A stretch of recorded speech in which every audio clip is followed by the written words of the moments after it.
You can cross your fingers and all your toes during a data center migration. You can knock on wood, pluck a dozen four-leaf clovers, or look to your lucky stars for a successful office expansion.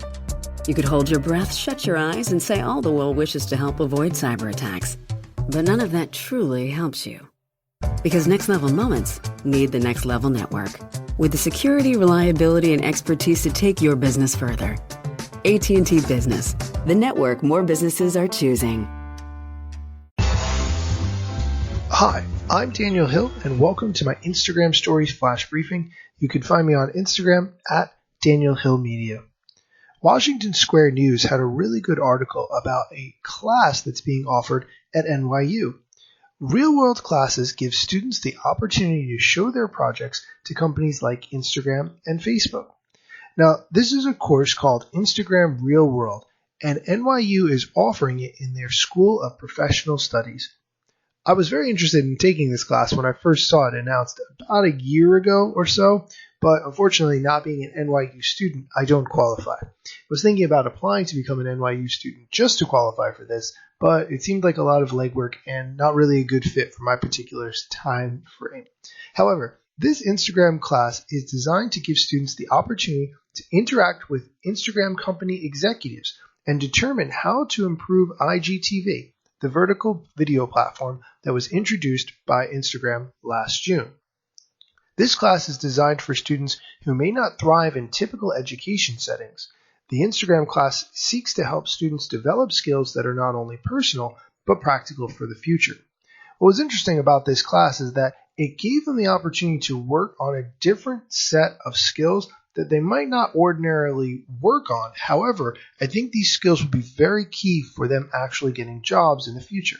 It gave an example of a group of students that ended up creating a video for their project, and here's what one of the students said.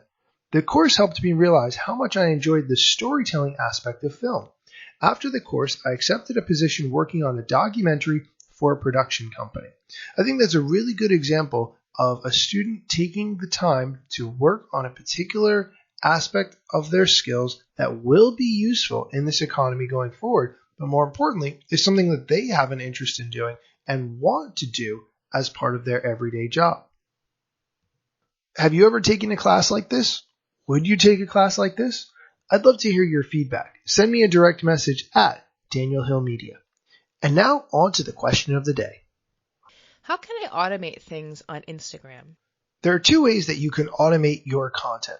The first is going to be the legal and best way. Let's start with that. First, posting to Instagram is time consuming, especially if you work hard on your captions and your image to make sure that things look just right. If you use an app like Planoly or Later, you can schedule your posts using the computer and have them auto post at the time that you set up. You can actually do that with their free level of services, which I think is great, except not for video. You have to pay for the video part. Having said that, there are ways that you can also automate things that are not according to the Instagram terms of service. For instance, you can automate likes, follows, comments, and direct messages, but I don't necessarily recommend doing that. People are pretty hip to the trick that you're doing that. However, it still may be a good way to get some engagement. But a lot of times, if someone's account gets hacked or there's some sort of issue with their account, it often can be traced back to them providing authorization to a third-party service for automating likes, follows, and comments, and somehow either a password leaked or something happened with their account, and now they're locked out and can't get access to it. So I would say to definitely investigate that very sparingly. That's it for today's Flash Briefing. If you would like to hear more, you can always check out my podcast, The Instagram Stories, wherever you get podcasts. Thanks for listening.